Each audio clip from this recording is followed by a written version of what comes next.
तो आइए सुनते हैं आज की वीडियो में एक जिन से मुतल्लिक पुरअसरार और सच्ची कहानी।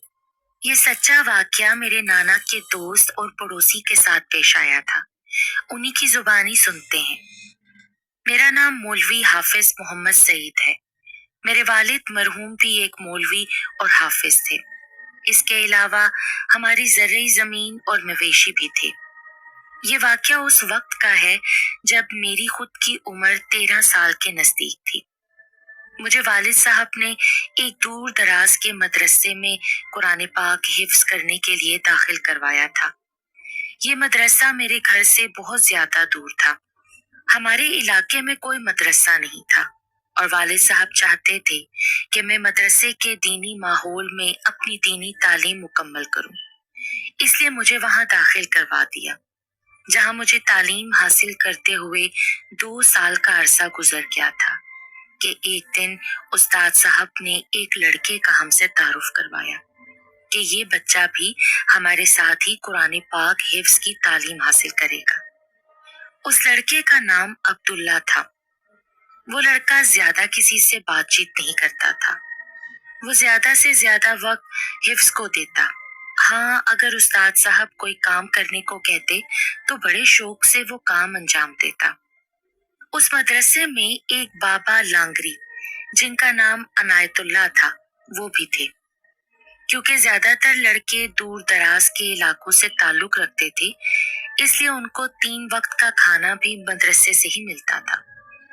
उस इलाके के जमींदार और साहिब हैसियत अफराद मदरसे में हर किस्म की फसलें पहुंचाते थे और लड़कों के घरों से भी गल्ला वगैरह आ जाता था। और पकाने का काम बाबा लांगरी का था। लंगर पकाने की वजह से उनका नाम बाबा लांगरी पड़ गया था। उन बाबा के साथ खाना पकाने के वक्त उस्ताद साहब ने रोज एक लड़के की ड्यूटी लगाई हुई थी, जिसे हर लड़का अपनी बारी आने पर सरंजाम देता था। जिस दिन उस लड़के अब्दुल्ला की बारी आती थी, उस दिन बाबा लांगरी उससे बहुत खुश होते थे, क्योंकि वो काम बहुत तेजी से सरंजाम देता था। इसी ही लिए बाबा लांगरी उस पर बहुत मेहरबान होते थे। एक दिन गांव के जमींदार ने अल्लाह वास्ते की देगें पकवाने के लिए मदरसे वालों को पैसे दिए और साथ में अपना नौकर भी भेजा कि वो बाबा लांगरी की मदद करे और उनको हदायत दी कि चावल ज्यादा पकाए जाएं ताकि मदरसे के आसपास के घरों में भी वो चावल दिए जाएं। वो जमींदार शाम को हदायत दे गया था।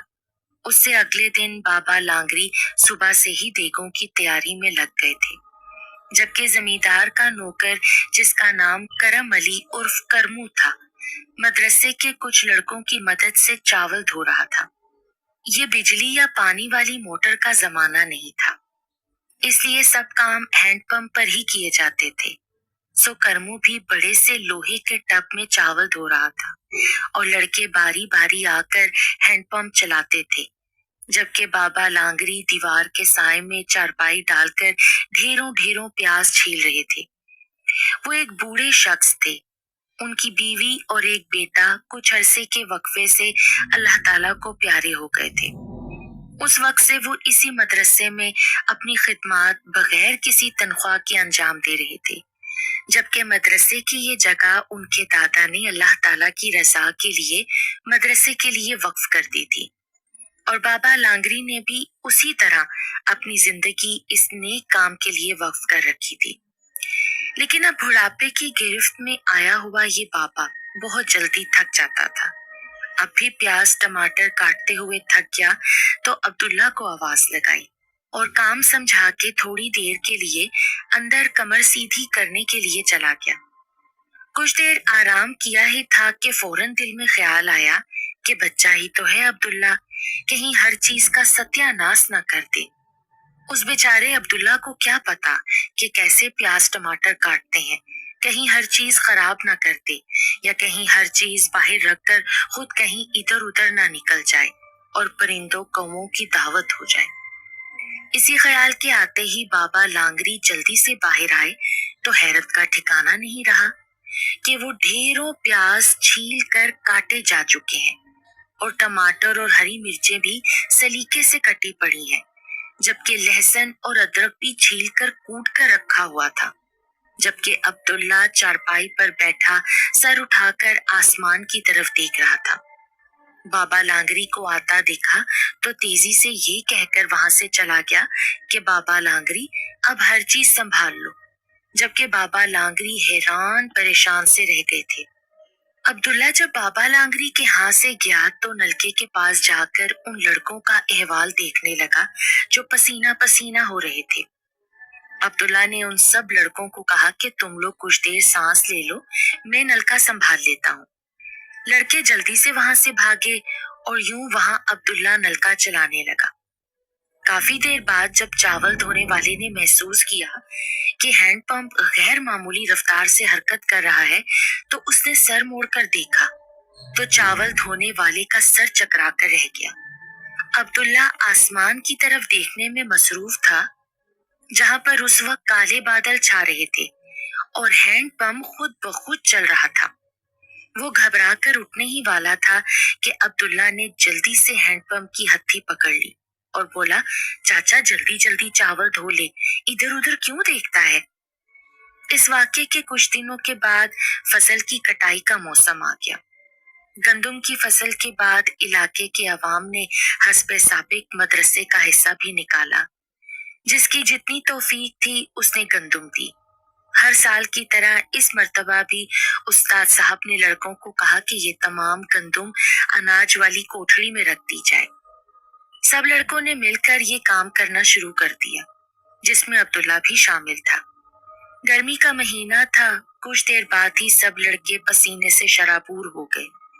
عبداللہ نے ان سب سے کہا کہ پاس ہی ٹیوب ویل چل رہا ہے، وہاں سے پانی بھی پی لو اور نہا بھی لو، اتنی دیر تک میں کچھ کام کرتا ہوں۔ آدھے گھنٹے بعد جب لڑکے واپس آئے تو انہوں نے دیکھا کہ عبداللہ نے ساری گندم کی بوریوں کو اٹھا کر کوٹھڑی میں نہ صرف رکھ دیا ہے بلکہ ترتیب سے ایک دوسرے کے اوپر جوڑ بھی دیا ہے، جس سے استاد صاحب بھی حیران رہ گئے۔ بچے تو بچے ہی ہوتے ہیں، باتوں کو اتنی گہرائی میں نہیں لیتے، لیکن استاد صاحب تشویش میں مبتلا ہو گئے اور اس دن کے بعد سے وہ اس لڑکے عبداللہ پر خاص نظر رکھنے لگے اور ایک رات وہ عبداللہ کا وہ راز جان ہی گئے جو وہ ان سے چھپائے ہوئے تھا۔ یہ شدید سردیوں کے دن تھے، زمین سے آسمان تک دھند کی ایک تہہ سی چھائی ہوئی تھی۔ دن رات ایک سے لگتے تھے۔ ہم سب پڑھائی اور کھانے سے فارغ ہو کر سر شام ہی بستروں میں گھس کر بیٹھ جاتے تھے۔ جب تک نیند نہ آتی اس وقت تک استاد صاحب ہمیں دین کی باتوں کا سبق دیتے رہتے اور جب سونے لگتے تو چراغ کو گل کر دیا جاتا۔ یہ بڑا سا لمبائی میں بنا ہوا کمرہ تھا جو مدرسے کے ساتھ ہی متصل تھا۔ اس میں چارپائیاں زیادہ تر علاقے کے زمیندار اور صاحب حیثیت افراد نے دی ہوئی تھی، جبکہ بستر ہر لڑکا اپنے گھر سے لے کر آیا ہوا تھا۔ سو ہر لڑکا اپنے اپنے بستر میں بیٹھ کر استاد صاحب کی دینی باتیں اور سبق سنتا اور سونے کے وقت استاد صاحب جس بچے کو حکم دیتے وہ لڑکا اٹھ کر چراغ بجھا دیتا۔ استاد صاحب ایک عمر رسیدہ شخص تھے۔ ان کا گھر ساتھ والے گاؤں میں تھا۔ ان کے ایک بیٹے اور ایک بیٹی کی شادی ہو چکی تھی، جبکہ ان کا چھوٹا بیٹا کسی شہر میں پڑھتا تھا۔ استاد صاحب کی بیوی کا 2 سال پہلے انتقال ہو گیا تھا۔ اب استاد صاحب کم ہی گھر کا چکر لگاتے تھے اور رات میں یہیں سوتے تھے۔ اس رات بھی جب سونے کا وقت ہوا اور زیادہ تر بچے سو گئے تو استاد صاحب نے عبداللہ کو چراغ بجھانے کے لیے کہا، تو اس نے کہا کہ استاد صاحب آپ سو جائیں، میں ابھی چراغ گل کر دیتا ہوں۔ استاد صاحب اسی طرح سے خاموش ہو کر لیٹ گئے جیسے کہ واقعی نیند میں ہوں، لیکن کچھ دیر بعد ان کی حیرت اور خوف سے حالت بری ہو گئی۔ انہوں نے دیکھا کہ عبداللہ نے بستر میں بیٹھے ہی بیٹھے ہاتھ اس قدر لمبا کر کے چراغ بجھا دیا کہ وہ ہاتھ سب کے اوپر سے ہوتا ہوا کیا تھا۔ اب صرف استاد صاحب کو صبح کا بے چینی سے انتظار تھا۔ رات تو انہوں نے خاموشی سے کاٹ لی، لیکن صبح اس لڑکے عبداللہ کو اکیلے میں بلا کر کہہ دیا کہ وہ اس کی حقیقت جان گئے ہیں، इसलिए अब वो यहाँ हिफ्ज़ कुरान पाक के लिए ना आए। अब्दुल्ला के हिफ्ज़ कुरान पाक के 3 सिपारे ही रहते थे और उस्ताद साहब ये बात अच्छी तरह जानते थे कि अगर कोई जिन ज़ात मुकम्मल तौर पर कुरान पाक हिफ्ज़ कर ले तो वो किसी के काबू में नहीं आता है। अब्दुल्ला को जब उन्होंने जवाब दिया तो उसके चेहरे पर गहरा दुख छा गया। उसको उस्ताद साहब के पास एक बूढ़ा शख्स जो अनजान था वो दाखिल करवा गया था और फिर कभी पलट कर पूछा भी नहीं था। इसलिए उस्ताद साहब ने खुद ही अब्दुल्ला को जवाब दे दिया, जिसकी वजह से अब्दुल्ला दुखी हो गया। उसने जाते जाते उस्ताद साहब से कहा कि अफसोस है कि आप मेरी हकीकत से वाकिफ हो गए हैं, लेकिन हम जिन्नात की फितरत में बदला शामिल है और मैं आपसे बदला जरूर लूंगा, बेशक वो बिल्कुल मामूली हो या बेशक कई सालों बाद, लेकिन आपसे बदला मैं जरूर लूंगा। मैं आपको 7 कोस के सफर डालूंगा। ये कहकर वो वहां से चला गया। उसके बाद उसको कभी किसी ने नहीं देखा। बच्चों के पूछने पर उस्ताद साहब ने उन्हें बताया कि अब्दुल्ला का बाप बीमार हो गया था, इसलिए वो वापस चला गया है। इस वाक़े को 7 साल गुजर गए थे कि एक रात को एक शख्स घोड़े पर सवार उस्ताद साहब की तरफ आया। वो एक दूर दराज के गांव से आया था। उसने अपना नाम सदीक होकर बताया और उनसे हाथ जोड़कर मिन्नत समाजत करने लगा कि मेरी बेटी पर एक जिन ज़्यादा काबू पा गया है। जब हमारे गांव के मौलवी साहब ने दम दरूद किया तो उसने हाजिर होकर कहा कि फलां गांव के फलां मौलवी साहब को लेकर आओ, तब मैं तुम्हारी बेटी को छोड़कर यहाँ से जाऊंगा। उसकी बात सुनकर उस्ताद साहब उसके साथ लंबा सफर करके उस शख्स के गांव पहुंचे। उस्ताद साहब के साथ उनके अपने गांव के 2 मोअज़्ज़िज़ आदमी भी गए। वहां जाकर देखा तो उस नौजवान लड़की की हालत बहुत खराब थी। उस्ताद साहब ने उस लड़की पर काफी देर तक बहुत पढ़ाई की और फिर जूता उठाकर जोर से बोले, खबीस, चाहता है या लगाऊं एक? ये बात सुनकर लड़की पर हाजिर होकर वो जिन अब्दुल्ला बोला, बिल्कुल उस्ताद साहब, बिल्कुल, मैं जाता हूँ। मैंने आपको आखिर 7 कोस का सफर करवा ही दिया ना। ये कहकर वो जिन अब्दुल्ला उसी वक्त चला गया और लड़की की हालत भी आहिस्ता आहिस्ता संभलने लगी। उस्ताद साहब और उनके गांव के लोग 3 दिन वहां रहे और फिर वहां से वापस आ गए।